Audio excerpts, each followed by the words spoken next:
Hello everyone, welcome to Camshala.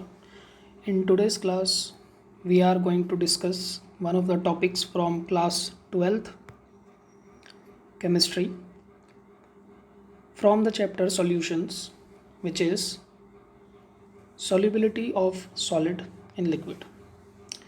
So, for understanding this concept, first what we have learned in our earlier classes is that the solubility is the maximum amount of solute which can be dissolved in a specific amount of solvent at a given temperature. And suppose we have any saturated solution, then for such solution the concentration of solute present in it is nothing but the solubility of that solute. So based on these previous knowledge, we'll start with our today's topic.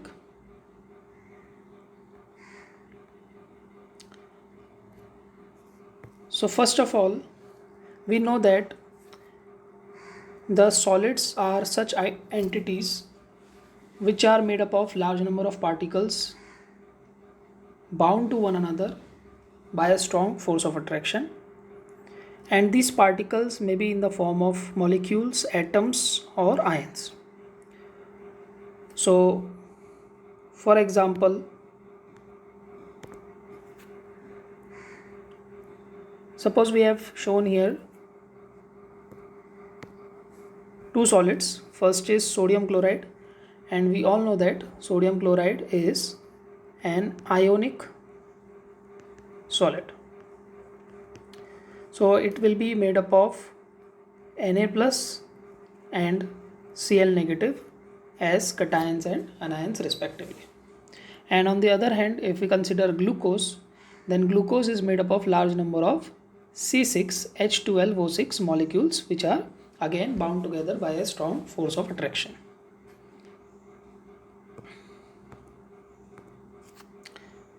So moving on to next point, now we will see what really happen at a particle level when we add any solid to a liquid, or we can say a liquid solvent. So for this, suppose we add NaCl in water. This is the most common example. So what will happen?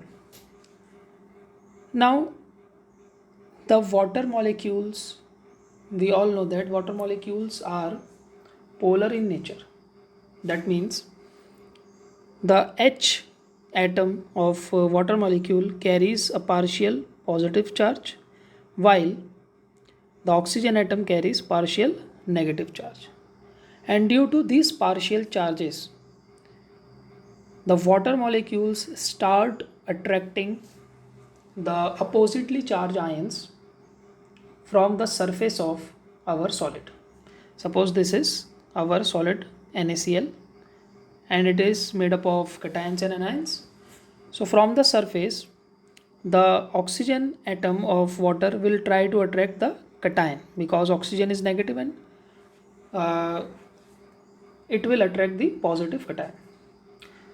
On the other hand, the hydrogen atoms of other water molecule will try to attract the Cl negative ions. So due to this force of attraction, what will happen?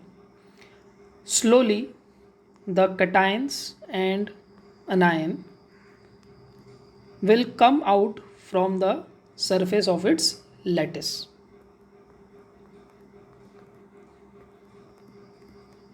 Okay, so this is the first process in which the ions of the solid are separated from its surface and it comes into the solution due to the influence of solvent.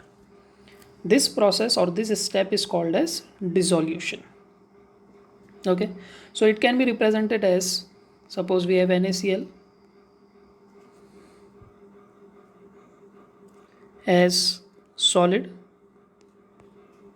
so it will convert into Na plus aqueous and Cl negative aqueous. And for general solid, we can express it as solid is converted into its solution form. So this process is called dissolution. Now, depending on the various parameters, there will be a rate of dissolution, or we can say how quickly or how slowly the ions are separating or moving into the solution. So these parameters are first temperature. So of course temperature is a very important parameter, and if we increase the temperature, generally what will happen? Due to increase in temperature, now there will be two things. First, the lattice energy of this solid will slightly decrease, or we can say it will be weakened. And secondly, the kinetic energy of solvent will also increase, due to which it will more readily collide or interact with the solid. Both, due to both these factors, we can say that as we will increase the temperature, it will also increase the rate of dissolution.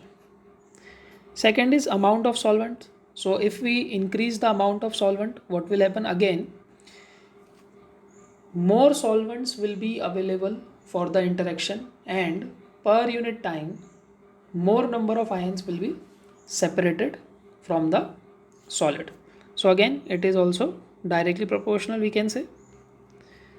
Area of solute in contact with solvent. So it is very important factor. It also, the rate of dissolution also depends on the factor that in which form we are adding the solid.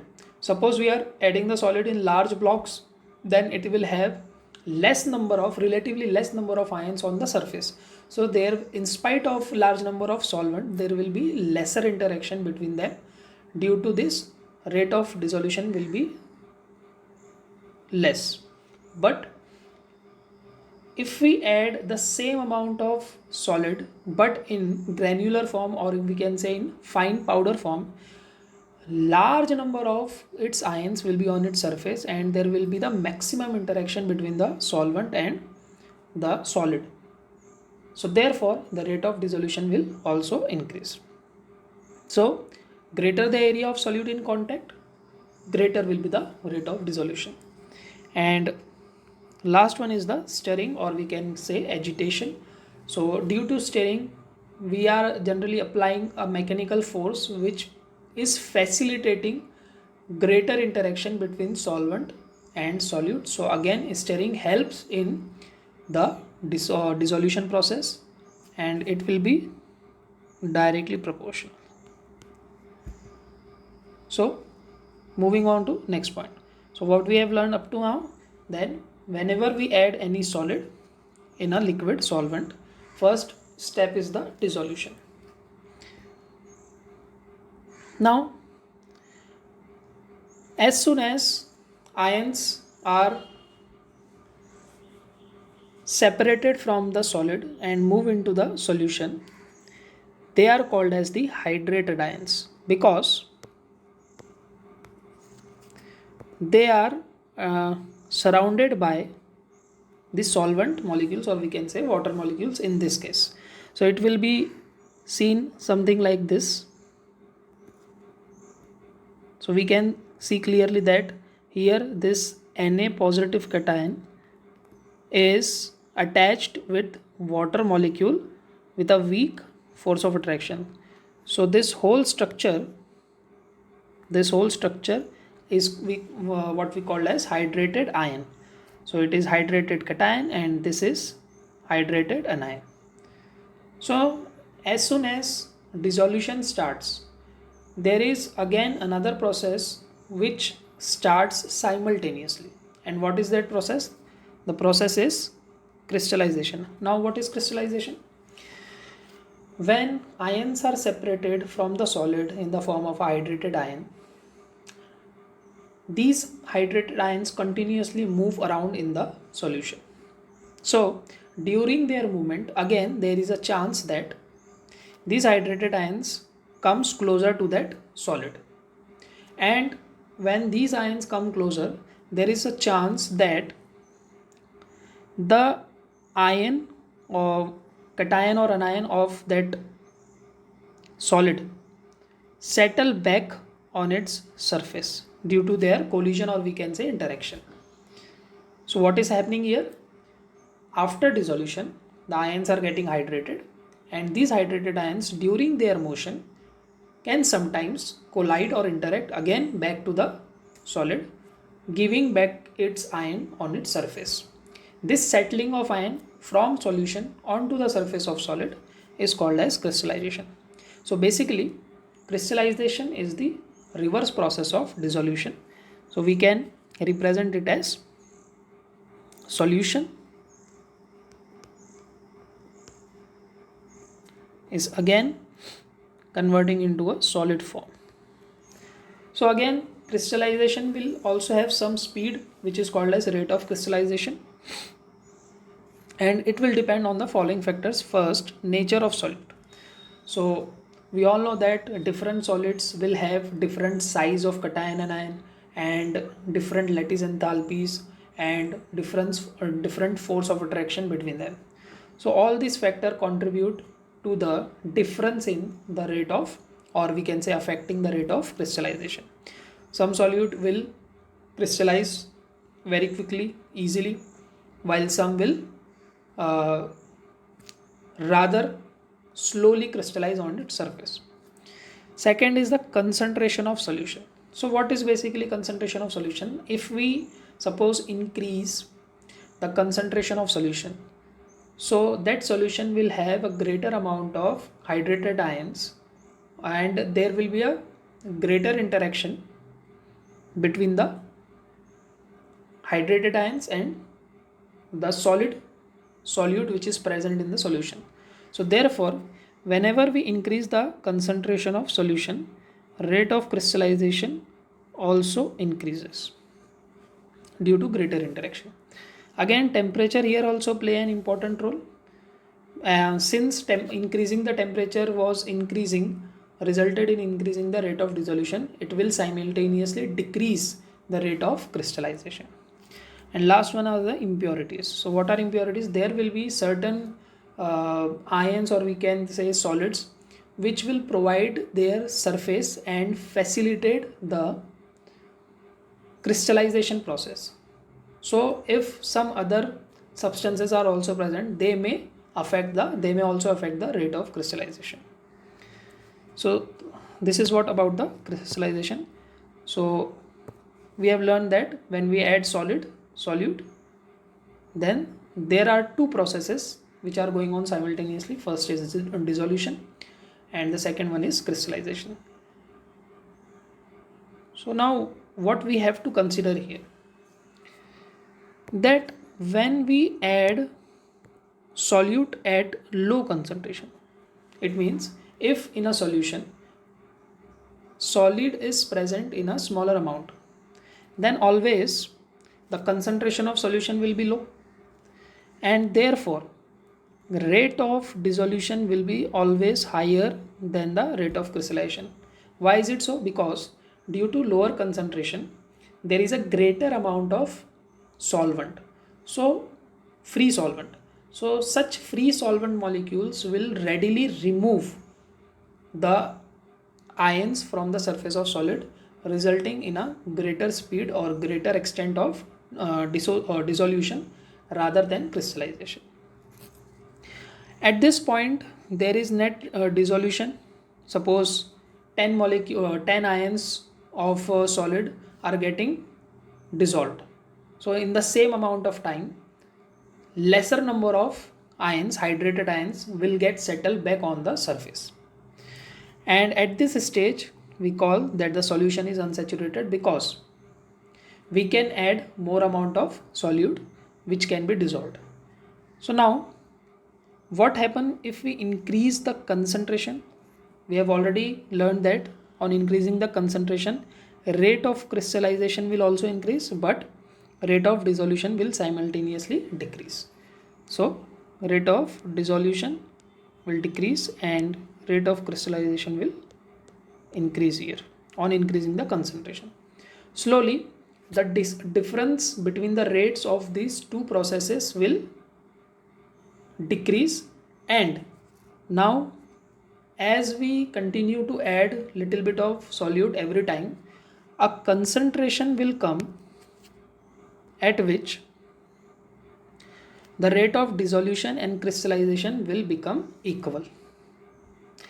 This stage at which both processes will become equal in their rates, the stage will be called as dynamic equilibrium.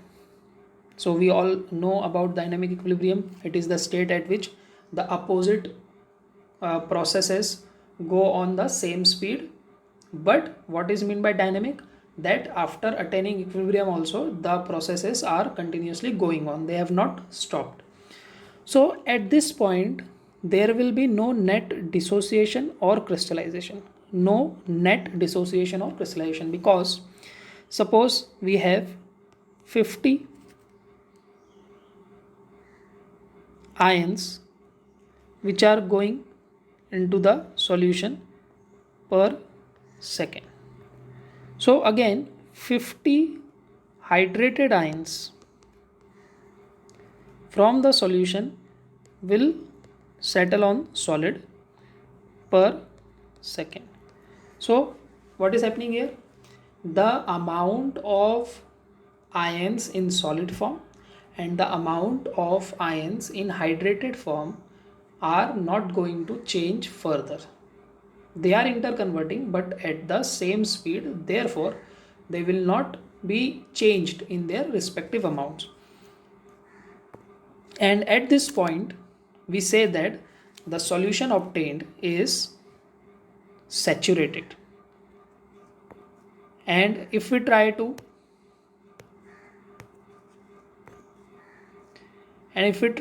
add more solute in this particular solution, then what will happen? Since already solution has attained equilibrium, the amounts won't change, and it will appear that whatever extra solid we have added in the solution is remaining in the solution as it is, and it is not dissolving. So basically after attaining equilibrium there is no net change in the amount dissolved in the solution. So that's why such solution is called as saturated, because no more solute can be dissolved, and the concentration, whatever the concentration of solute will be present in this solution, it is the maximum concentration which we can dissolve at that particular condition, or we can say at a particular temperature. Therefore this concentration will be called as the solubility of solute at given temperature, whatever the temperature we are taking. So unless and until we are not changing the condition of temperature, then the amount dissolved in the solution won't be changed.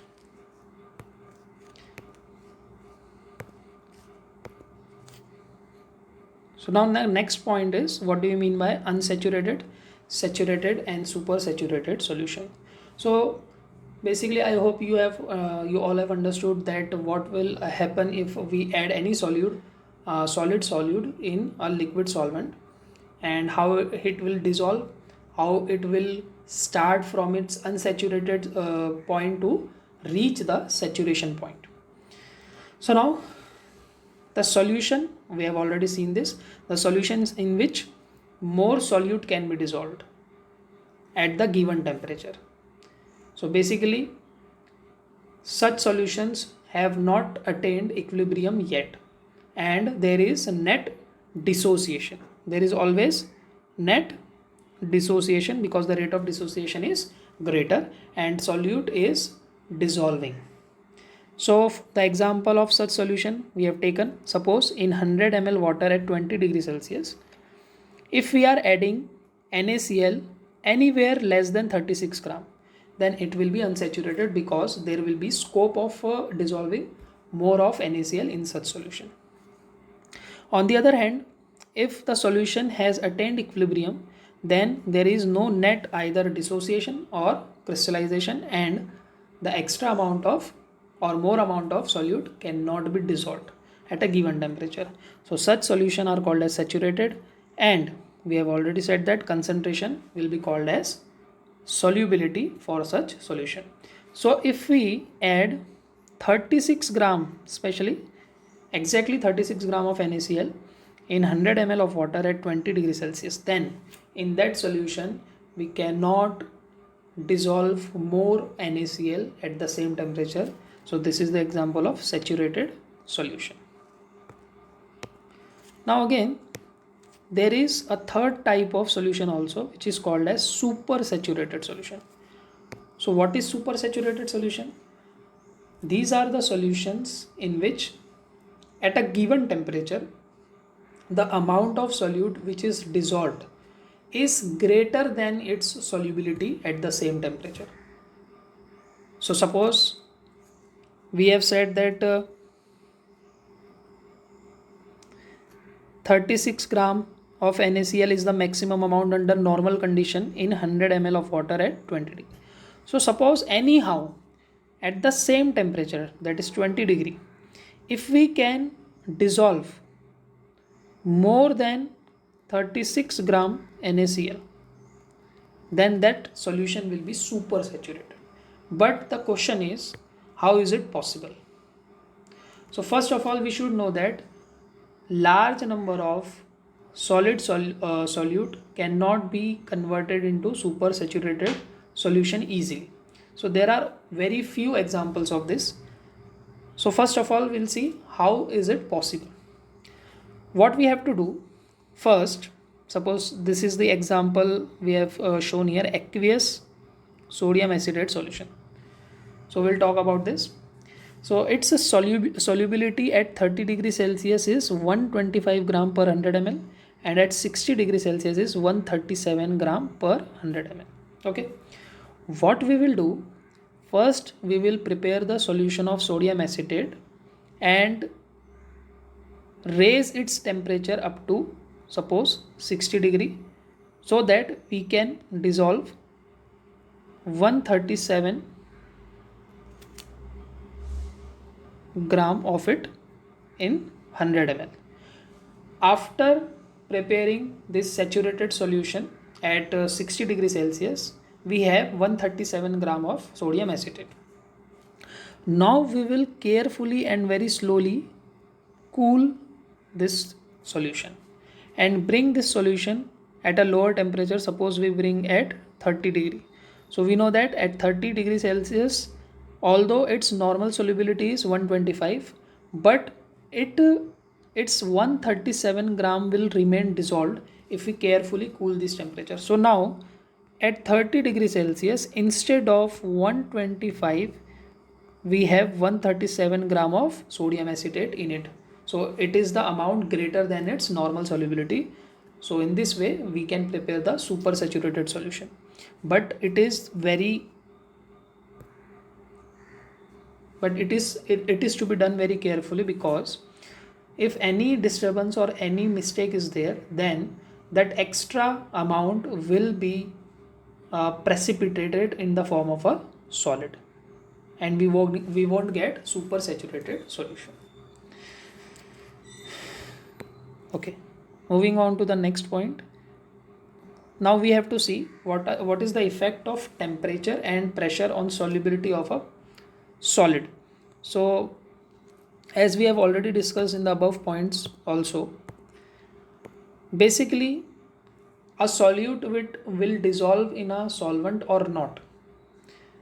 The whole process mainly depends on the dissolution step, because if dissolution step speed up, then more amount of solute will be dissolved. But if there is a decrease in the speed of dissolution, the solubility may also decrease.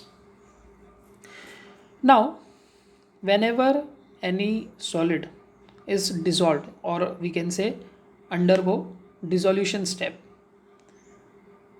then always there is a change in the amount of heat. For most of the solids, the dissolution step is endothermic. That is, when dissolution takes place, heat energy is absorbed. So if we apply here Le Chatelier principle, because the solubility depends, or we can say the solubility only is achieved at equilibrium. So it is determined by a dynamic equilibrium. Therefore, we are considering the Le Chatelier's principle. So according to Le Chatelier's principle, if a forward process is endothermic, then that process will increase with increase in temperature. So for most of the solids, if we increase the temperature, then the rate of dissolution also increases, that we have already discussed, and that will result in the increase in solubility also. But for very few solids, reverse process occur after a certain temperature.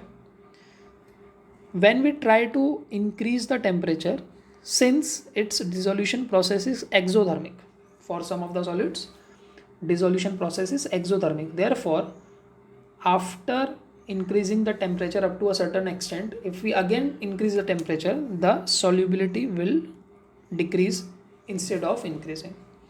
So the example of this category is sodium sulfate, which showed decrease in solubility after 35 degrees Celsius. So if we prepare a saturated solution of Na2SO4 and if we try to increase its temperature above 35, then instead of dissolving more amount of salt, it will undissolve some of its salt in the solution, and its solubility will decrease. So these are the two cases of effect of temperature on solubility. Now effect of pressure. So since we know that solids and liquids are very less compressible, so there is no considerable effect of pressure on their solubility. Okay. And lastly, based on today's class, there are some practice questions for you. You can practice that, and I hope you have understood today's topic. Now we will meet in next class. Till then, be safe and keep studying. Thank you.